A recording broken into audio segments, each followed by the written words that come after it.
Assalamualaikum warahmatullahi wabarakatuh.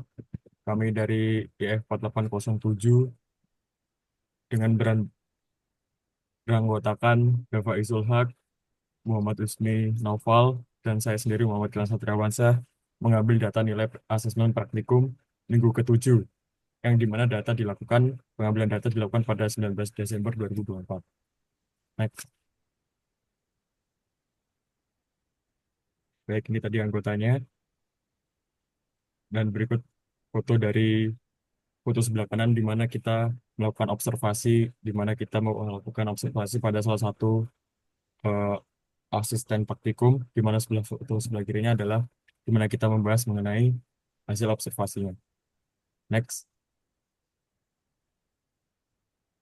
Baik, di sini kita mengambil sampel sebanyak 222 mahasiswa, yang di mana kita dapat dari total 5 kelas, dari IF 480 sendiri terdapat 13 kelas, 13 atau 12 kelas ya.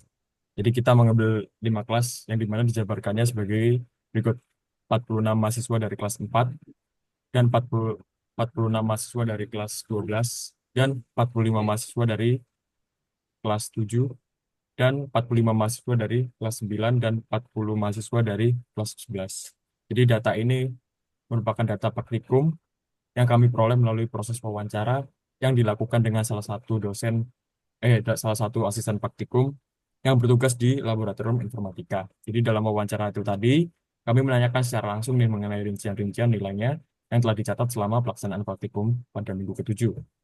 Jadi kami mengambil nilai pada waktu asesmen saja. Next. Nah, selanjutnya akan Oke, dilanjutkan oleh untuk teman saya. untuk yang pertama di sini ada ukuran pemusatan data. Nah, ukuran pemusatan data sendiri itu berisi nilai minimum, nilai maksimum, rata-rata, median, modus, kuartil 1 dan kuartil 3 dari suatu kumpulan data yang dilakukan dengan cara proses analis statistik yang melibatkan langkah-langkah sistematis untuk mengidentifikasi nilai pemusatan data. Seperti yang sudah tercantum pada visualisasi data di kiri dari penjelasan. Oke, next. Oke, untuk rumus R di sini terdapat yaitu library, lalu sebuah variabel data untuk membaca letak data Excel tersebut, lalu view data untuk menampilkan data tersebut, summary untuk menjumlahkan data-datanya, lalu ada selected column, yaitu kita mencari kolom yang kita perlukan untuk visualisasi data, lalu kita menambahkan function mode untuk mencari modus. Lalu di sini ada center metric, kita akan mengumpulkannya dalam suatu jadi variabel, yaitu berisi data frame, kelas, mean, median, mode, lalu pada akhirnya kita akan print. Yang tujuan dari rumus ini bertujuan untuk menampilkan nilai dari masing-masing pemusatan data yang akan kita cari. Oke, next. Oke, selanjutnya ada ukuran penyebaran data. Nah, ukuran penyebaran data sendiri itu berisi range, variansi, simbangan baku, dan jarak antar kuartil dari masing-masing kelas yang akan kita cari yang telah tercantum pada visualisasi data pada di atas. Next. Oke, untuk rumus R-nya sendiri, di sini kita menambahkan variabel yaitu selected column yang kita dapat dari data kolom kelas 4, 12, 7, 9, dan 11. Oke, lalu kita membuat sebuah variabel spread matrix yang kita ambil dari data frame yang berisi kelas, range, variansi atau variance, standar deviasi, dan IKR atau jarak antar kuartil. Lalu pada akhirnya kita akan memprint spread matrix. Dan untuk tujuan dari rumus R ini sendiri bertujuan untuk menampilkan nilai dari masing-masing penyebaran data yang akan kita cari. Next. Oke, selanjutnya di sini ada scatter plot. Di penjelasan singkat, scatter plot adalah jenis grafik yang digunakan untuk menunjukkan hubungan antara dua variabel numerik dengan menampilkan data sebagai titik-titik pada bidang koordinat. Berfungsi untuk mengidentifikasi pola atau tren seperti korelasi positif, negatif, atau bahkan tidak ada hubungan antara variabel. serta mendeteksi outlier dalam data setiap titik pada scatter plot mewakili suatu pasangan data. Sumbu X sendiri di sini menunjukkan nilai variabel pertama dan sumbu Y menunjukkan nilai variabel kedua. Scatter plot sering digunakan dalam analis statistik untuk memahami hubungan antar variabel secara visualisasi. Lalu di sebelah kiri adalah visualisasi data dari data nilai praktikum yang sudah kita lakukan. Oke, next. Berikut, berikut adalah rumus R untuk mencari scatter plot. Oke, yang pertama, kita memilih kolom dari data yang akan kita gunakan. Lalu kedua, kita menggunakan rumus ggplot. Lalu kita menentukan variabel, ada dua variabel, yaitu variabel X sebagai kelas dan variabel Y sebagai nilai. Lalu kita akan melakukan visualisasi warna yang berbeda dengan menggunakan tim minimal. Tujuan dari rumus R ini sendiri itu bertujuan untuk membuat scatter plot yang menampilkan distribusi nilai dari 5 kelas berbeda dengan menggunakan warna yang berbeda untuk setiap kelas.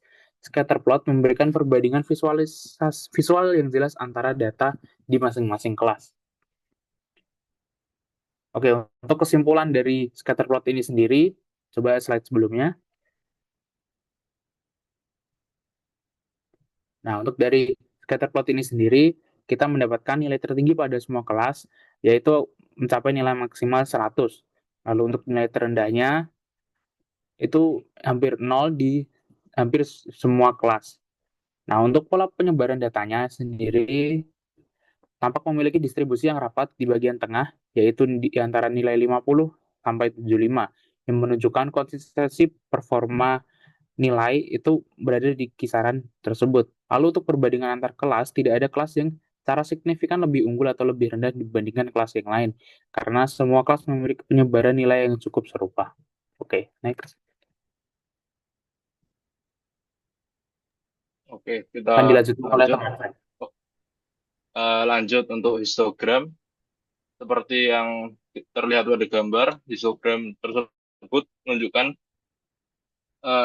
dalam histogram tersebut terdapat sumbu X yang menunjukkan rentang nilai, sumbu Y menunjukkan frekuensi atau jumlah data dalam setiap rentang nilai, dan untuk warna, tiap kelas memiliki warna tersendiri. Untuk R-nya, select kolom untuk memasukkan kelas masing-masing. GGP plot itu untuk nilai X, ya nilai X, ya nilai X dan Y. Ya, untuk rangkuman dari histogram adalah histogram ini menunjukkan sebaran nilai ujian dari 5 kelas yang berbeda. Kelas 4, kelas 12, kelas 7, kelas 9, dan kelas 11. Dari pengamatan, kelas 4 kebanyakan siswa mendapatkan nilai yang rendah atau ya rata-ratanya sedikit lebih rendah.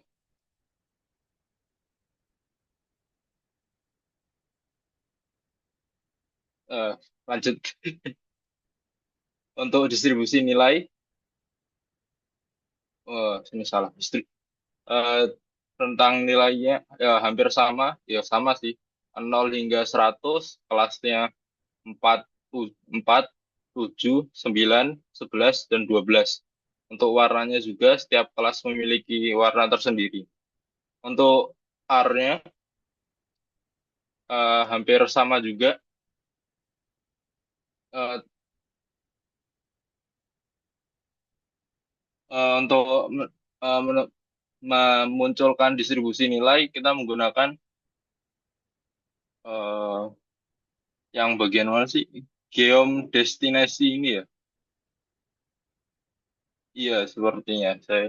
Iya, dan iya,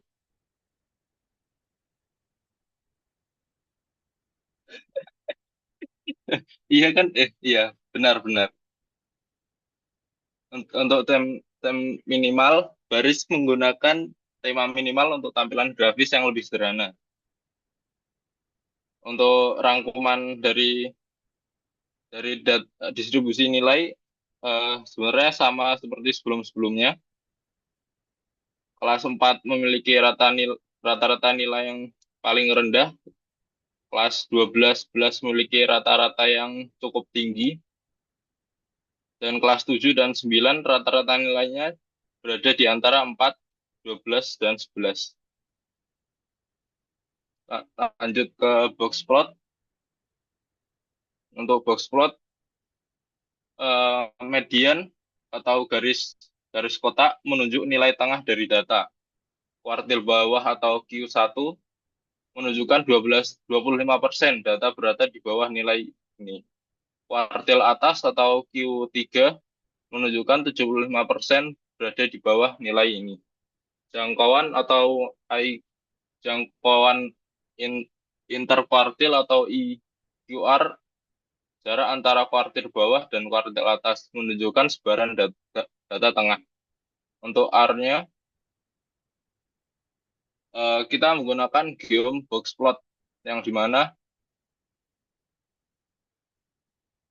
ya itu kita menggunakan box plot yang di mana ada X untuk kelas sama dengan nilai dan fill untuk kelas, ya. Untuk rangkumannya hampir sama seperti sama seperti sebelum-sebelumnya. Median kelas berada di kelas 12 dan 11. Eh,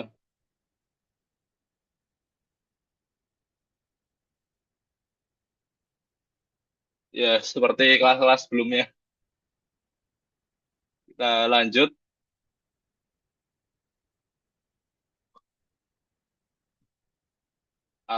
Area.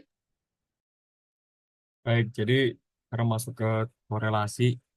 Di sebelumnya korelasi adalah representasi dari matematis yang menunjukkan hubungan linear antara beberapa variabel. Jadi dalam statis ini, korelasi digunakan untuk mengukur kekuatan dan arah hubungan antar dua variabel atau lebih. Jadi untuk nilai korelasinya berkisar antara satu itu positif sempurna dan minus satu yaitu korelasi negatif sempurna dan nol adalah hubungan tidak ada atau netral. Kemudian masuk ke bagian R-nya. Jadi kita harus menyiapkan data dulu yang dimana kita harus memilih select atau select kolomnya. Kita memasukkan data kelas, kemudian kita menggunakan core matrix untuk menghitung kolom-kolomnya atau membuat kolomnya. Kemudian kita buat dari core matrix itu tadi dari core plot, di mana kita memasukkan metode mewarnai yaitu color. Kemudian kita akan memasukkan black untuk menampilkan nilai dari korelasinya dan TL call merupakan eh, apa ya mendefinisikan si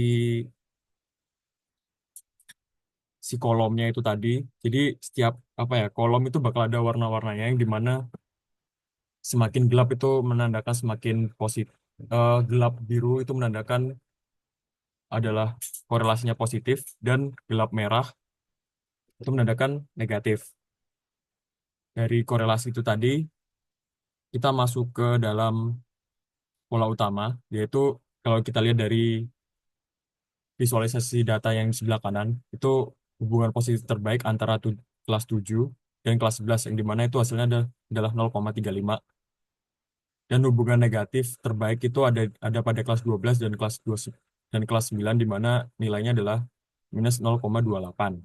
Jadi cara membaca visualisasi datanya adalah dari kiri ke kanan. Jadi semisal di bagian kolom 1 itu kan ada kelas 4 ke kelas 4 itu udah pasti sempurna makanya dia masuk 1.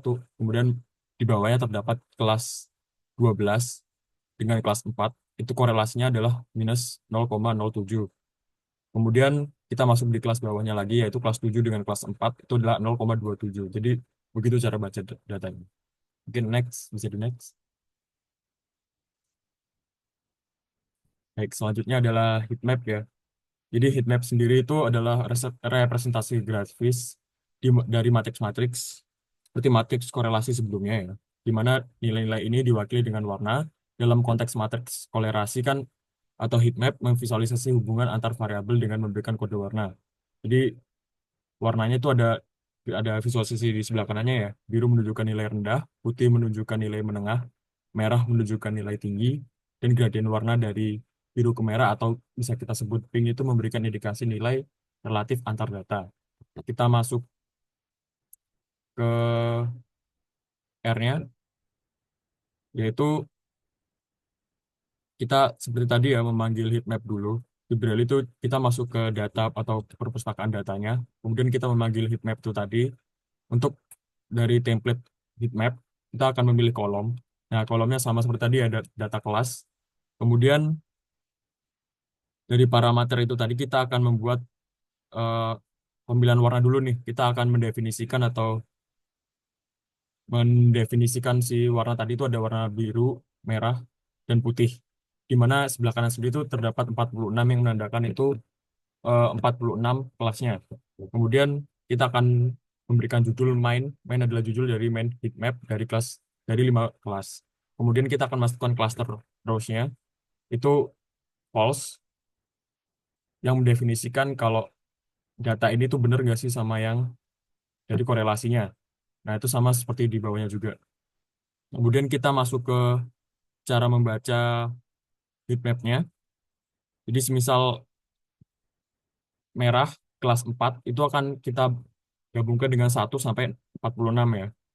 Nah, itu kita akan presentasikan di sana, di mana ini bisa menjadikan interpretasi, interpretasi tren. Jika ada mempelajari data pelajaran misalnya, heatmap ini akan digunakan untuk melihat kinerja berdasarkan nilai rata-rata setiap siswanya. Jadi, kita bisa lihat nih dari visualisasi datanya. Banyak merahnya kan jadi otomatis bisa dikatakan dari kelima kelas ini, rata-rata itu nilainya pada bagus-bagus di rata-rata sekitar 100 sampai 80 sampai 60-an ya. Mohon itu. Mungkin bisa di next. Baik, mungkin itu sekian presentasi dari kelompok kami. Mohon maaf apabila ada salah kata maupun ucapan. Kami pamit undur diri. Terima kasih. Wassalamualaikum warahmatullahi wabarakatuh.